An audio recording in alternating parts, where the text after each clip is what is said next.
आज के इस वीडियो में हम कक्षा 12वीं की प्री बोर्ड परीक्षा पुस्तिका सेट एनएम क्लास 12 रसायन विज्ञान को सॉल्व करेंगे, जिसमें से पहला क्वेश्चन है कि स्टार्च के जल अपघटन से बनता है। तो स्टार्च के जल अपघटन से ग्लूकोज बनता है। फिर नेक्स्ट क्वेश्चन देखेंगे, फ्रैंकल तथा साल्टकी दोनों ही दोष प्रदर्शित करता है। तो इसमें से कौन सा यौगिक है जो फ्रैंकल और साल्टकी दोनों ही दोष प्रदर्शित करता है? तो AgBr फ्रैंकल तथा साल्टकी दोनों ही दोष प्रदर्शित करेगा। फिर नेक्स्ट क्वेश्चन देखेंगे, संचालित वाहन के टायर निर्मित होते हैं। संचालित वाहन के टायर निर्मित होते हैं, तो इसमें से कौन से पदार्थ से संचालित वाहन के टायर को निर्मित किया जाता है? तो इसमें से है प्राकृतिक रबड़ से। ठीक,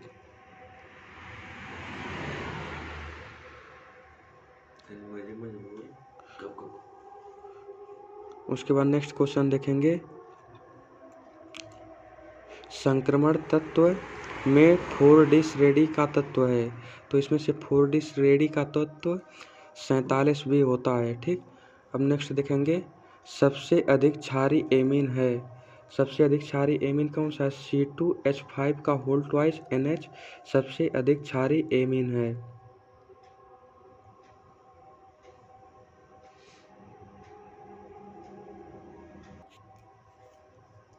नेक्स्ट क्वेश्चन देखेंगे, प्रासरण क्रिया में प्रयुक्त अर्धपारगम्य झिल्ली का महत्व क्या है? ठीक, तो अर्धपारगम्य झिल्ली का महत्व देखेंगे,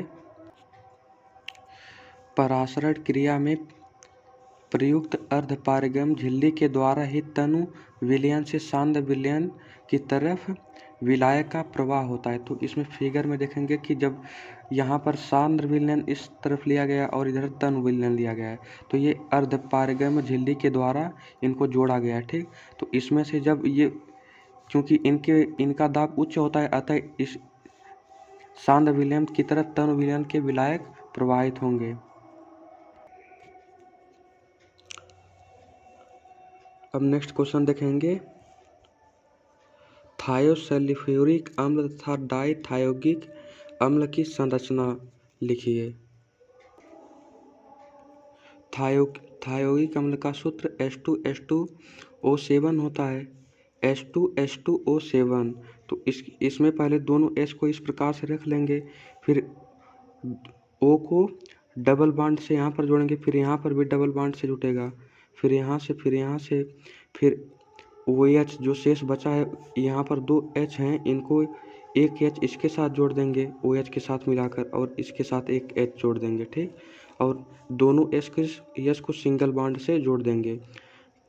ठीक, तो यहाँ पर देखेंगे 1 2 3 4 5 6, मतलब 6 ऑक्सीजन के नंबर हो चुके हैं, और हाइड्रोजन का भी नंबर 2 हो चुका है, और सल्फर का भी 2 हो चुका है। ठीक, तो अब नेक्स्ट देखेंगे, थायोगिक अम्ल क्या होता है? थायोगिक अम्ल H2H2O4। तो S को पहले सिंगल बॉन्ड से जोड़ेंगे, उसके बाद इसमें ऑक्सीजन को S के साथ डबल बॉन्ड से जोड़ेंगे, फिर इस सल्फर में भी ऑक्सीजन को सल्फर के साथ डबल बॉन्ड से जोड़ेंगे, फिर सल्फर के साथ OH को सिंगल बॉन्ड से जोड़ेंगे, फिर सल्फर के साथ OH को सिंगल बॉन्ड से जोड़ेंगे।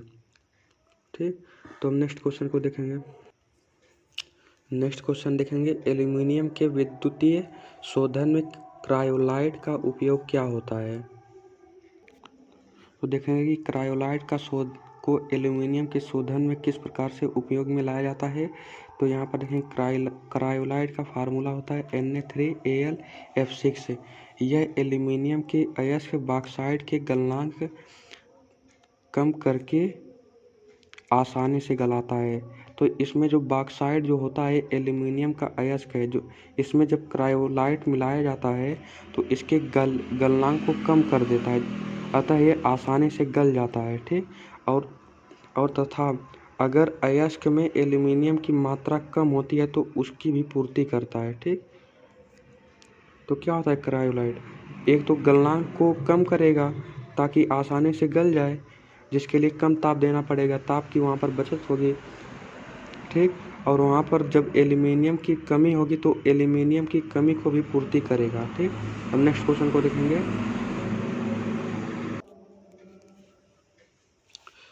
प्रबल तथा दुर्बल अपघट्य को उदाहरण द्वारा समझाइए।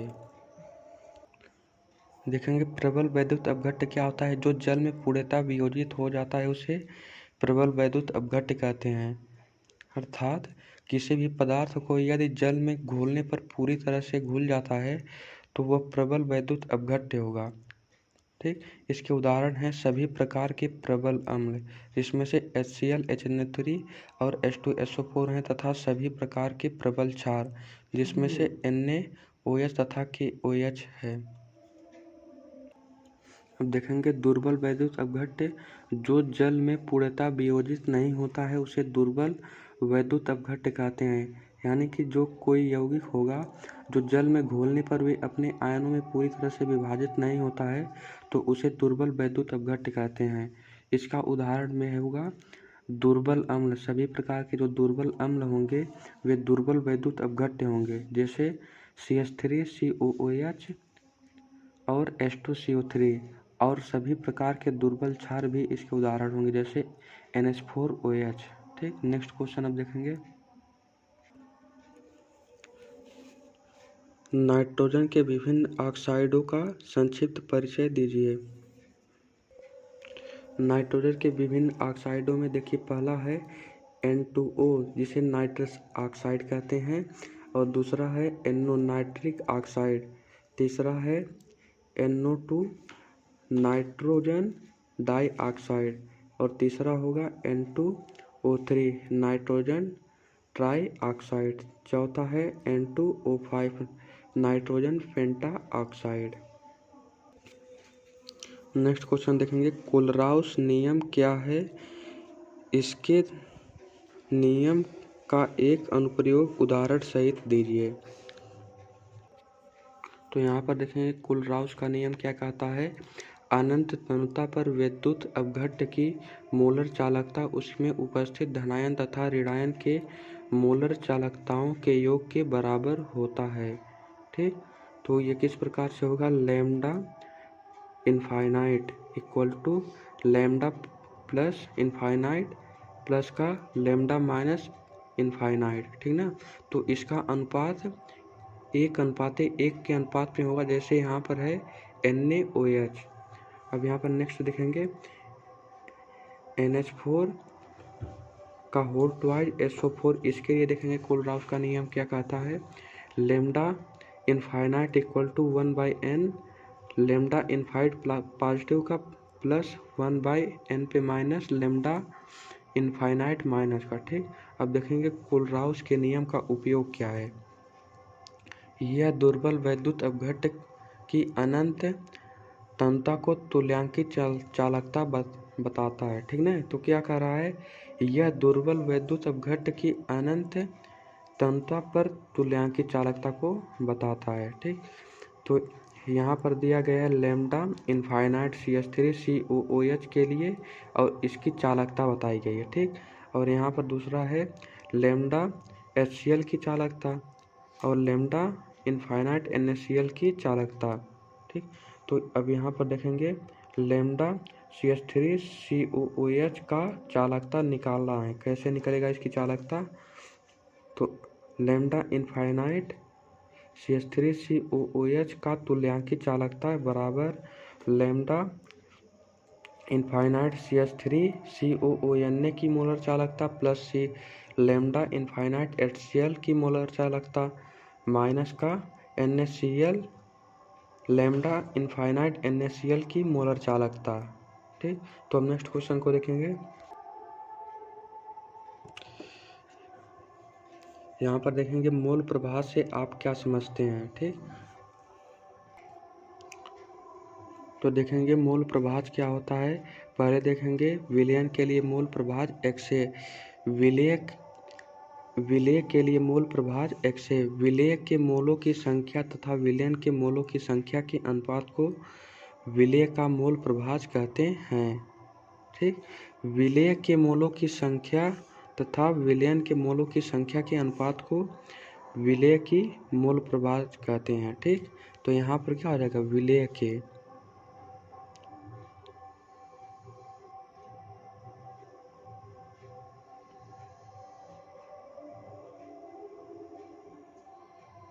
विलेय का मोल प्रभाज।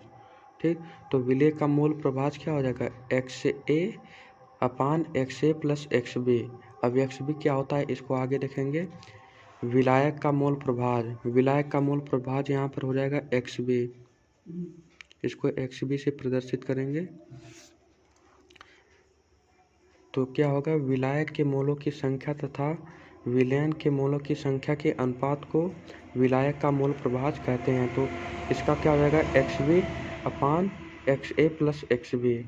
ठीक, क्योंकि यहाँ पर XA विलेय है और XB विलायक है। ठीक, तो जब XA और XB जुटेंगे तो ये विलयन बन जाएगा। विलेय और विलायक मिलकर विलयन बनते हैं, तो XA और XB मिलकर दोनों मिलकर हो जाएंगे विलयन का मोल प्रभाज। अब तब यहाँ पर देखेंगे विलेय का मोल प्रभाज क्या होगा, XA plus XB/XA plus XB। ठीक, ये हो जाएगा तो ये कैंसिल करके इसका मान 1 आ जाएगा। ये विलयन के मोल प्रभाज के लिए है। तो अब यहाँ पर नेक्स्ट क्वेश्चन देखेंगे, NaCl के एकक सेल। NaCl का एकक सेल मतलब क्या होगा, ये NaCl का ये कोई एकक कोष्ठिका है। ठीक, का आयतन 2.01 × 10⁻⁻21 cm² है। ठीक ना, तो इसका मतलब एक सेल का, एक कोष्ठिका का आयतन इतना दिया है, तब NaCl के एकक सेल का घनत्व की गणना करना है। मतलब इसका घनत्व, उसके कोष्ठिका का घनत्व कितना है जब Na यहाँ पर जो A है ये छोटा रहेगा। ठीक, तो Na = 23 मतलब इसका मोलर द्रव्यमान है और Cl का मोलर द्रव्यमान 35.5 हो जाएगा। तो अब इसके सल्यूशन को देखेंगे। यहाँ पर कुछ गिवन डाटाज हैं, जैसे कि सेल का आयतन दिया है 2.01 × 10⁻21 cm का क्यूब दिया है, और Na का परमाणु भार जो दिया है 23 दिया है, और Cl का भी परमाणु भार दिया है 35.5 दिया है।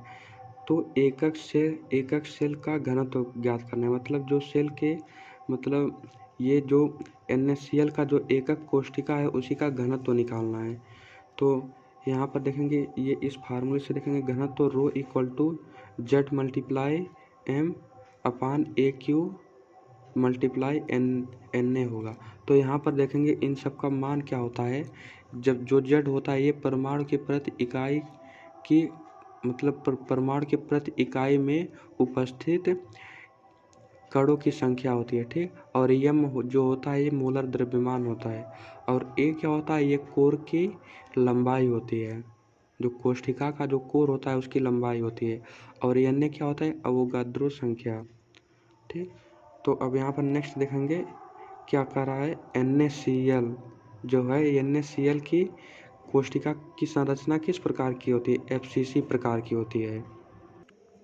तो यहाँ पर देखेंगे अभी FCC क्या होता है। FCC मतलब होता है फलक केंद्रीय एकक कोष्ठिका होती है। ठीक, तो जो ये कोष्ठिका, मतलब जो NaCl का एकक कोष्ठिका जो है इसका आकार होता है, मतलब FCC मतलब जो होता है इसके प्रत्येक कोने पर भी इलेक्ट्रॉन होंगे, इलेक्ट्रॉन मतलब कण होंगे, और इनके प्रत्येक फलक पर भी पार्टिकल होंगे।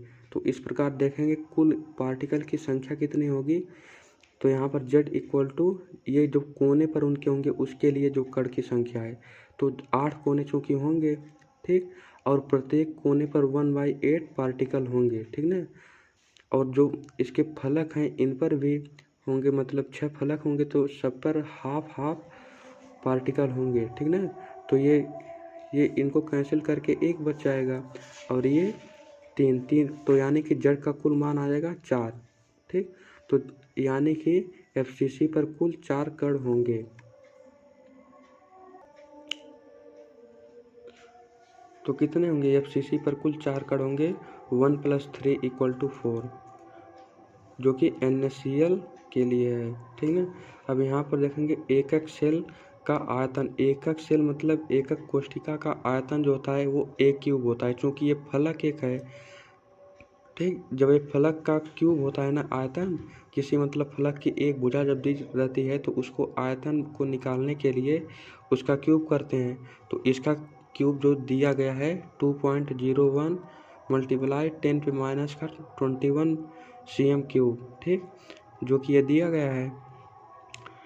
और NaCl के लिए यह मतलब मोलरता का मान निकालेंगे 23 हो जाएगा, प्लस का 35.5 हो जाएगा। तो Na के लिए 23 होगा और Cl के लिए 35.5 होगा।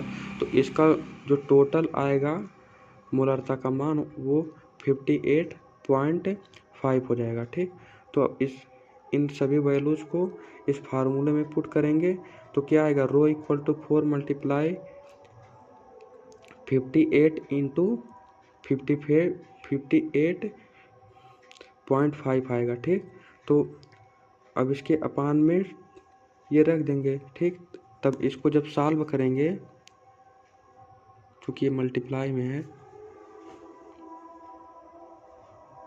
जब इसको सॉल्व करेंगे तो इसका मान आ जाएगा रो इक्वल टू होगा 0.1933 आ जाएगा, ग्राम प्रति सेंटीमीटर क्यूब होगा, ठीक। तो रो को इसको इस प्रकार से रख लेंगे अब, ठीक।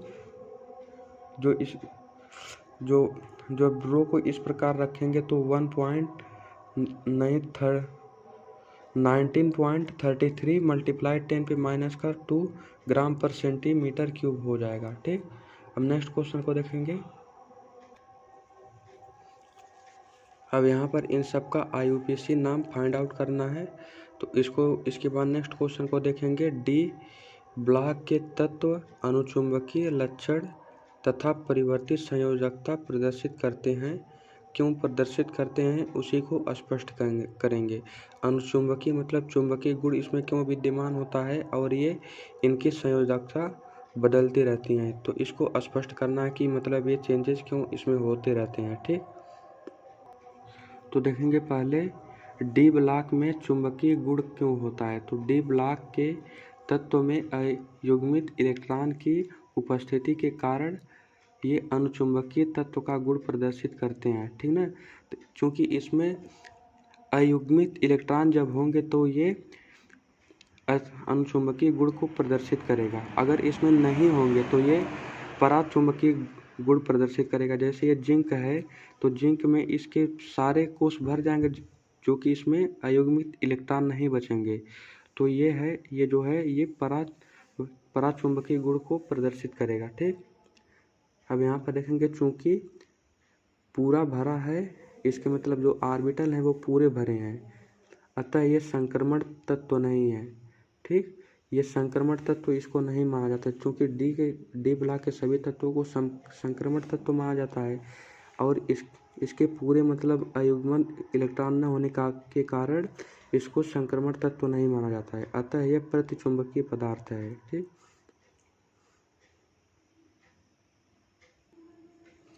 अब देखेंगे परिवर्तित संयोजकता क्या होता है।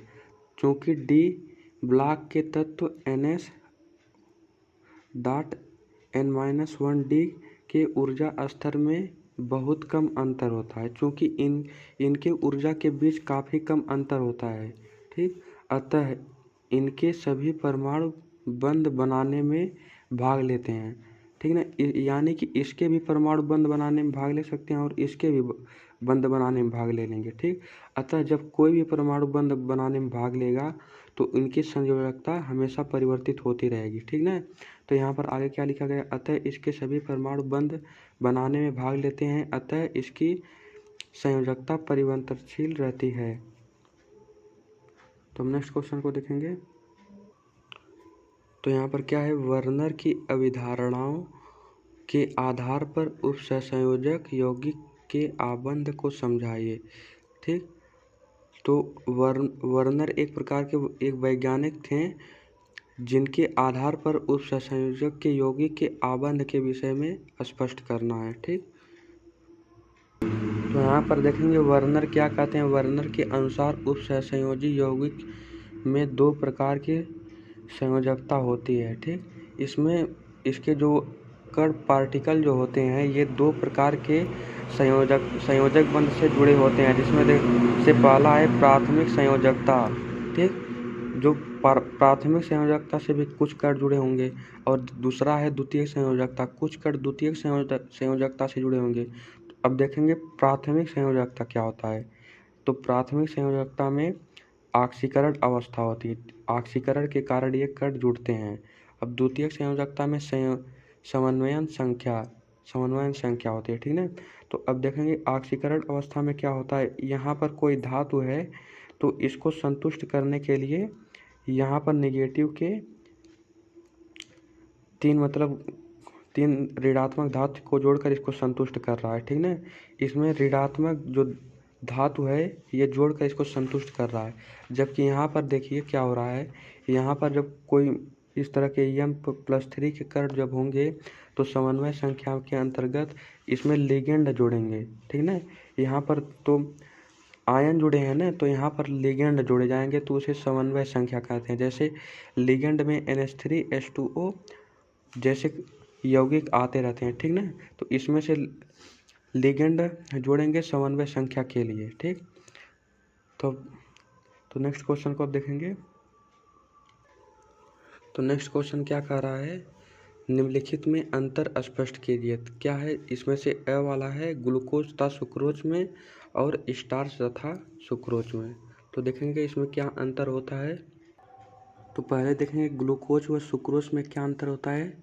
तो इसमें देखेंगे जो पहला आणविक सूत्र के आधार पर ग्लूकोज का आणविक सूत्र होता है C6H12 और O6 होता है, जबकि सुक्रोज का आणविक सूत्र क्या होगा C6C12H22 और O11 होता है, ठीक। और यहाँ पर देखिए चूँकि सुक्रोज के अपघटन के कारण ग्लूकोज और फ्रक्टोज बनते हैं, ठीक ना। सुक्रोज के अपघटन के कारण ग्लूकोज और फ्रक्टोज बनते हैं, ठीक। अब यहाँ पर देखेंगे ग्लूकोज में क्या है, इसकी संरचना सूत्र जो है ये C6H12 और O6 है, और सुक्रोज की क्या है C12H22 और O11 है, जबकि यहाँ पर ग्लूकोज जो है ये मोनोसैकेराइड है और ये डाइसैकेराइड है। अब कैसे पता चल रहा है कि ये मोनोसैकेराइड है और ये डाइसैकेराइड है, यहाँ पर चूँकि ये ग्लूकोज का ये दोगुना है, ठीक ना। यहाँ पर ये दोगुना है ग्लूकोज का, तो ये डाइसैकेराइड होगा, और जब ये इसका ये हाफ है तो ये मोनोसैकेराइड होगा, ठीक। अब नेक्स्ट लिखेंगे स्टार्च व सुक्रोज में क्या अंतर होता है, ठीक। तो इसकी पहले देखेंगे संरचना सूत्र में, ठीक ना। तो इसकी जो सूत्र होता है तो C6H10O5 होल का n होता है, मतलब ये n गुना बढ़ते रहते हैं, ठीक ना। और ये इसका क्या होता है सुक्रोज का C12H22 और O11 होता है, ठीक। ये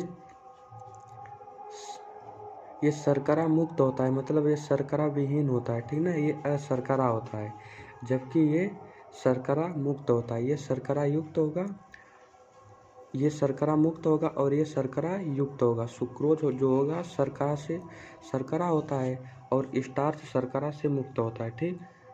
अतः यह मीठा नहीं होता है और शर्करा ये इसमें होने के कारण यह मीठा होता है, ठीक। अब नेक्स्ट क्वेश्चन को देखेंगे। तो इस वीडियो में यहीं तक देखेंगे, नेक्स्ट वीडियो में इसके जो शेष क्वेश्चन बचे हैं उसको सॉल्व करवाएंगे। धन्यवाद।